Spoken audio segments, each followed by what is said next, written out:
Complexity is one of the greatest enemies to a good security program. That's an area where we really focus on let's simplify things for you as much as possible. Let's use more of what you have already versus going out and finding something else, right? And then if there are gaps, we'll figure out how to plug those.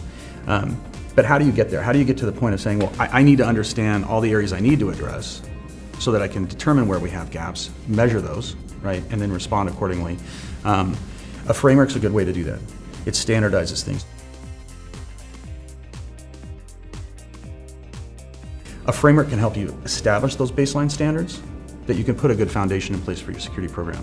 But it also creates a language that everyone can, a common lexicon that everyone can use so they understand what you're talking about when you're talking about a control or a risk or something like that.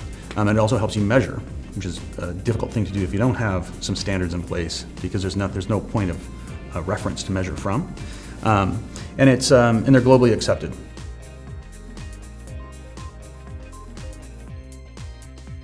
It's just a very helpful tool to use, but I do caution companies with a lot of the security guys will take it and say, hey, we've got to do all this because we said we're going to adopt it. Well, that's not what they're for.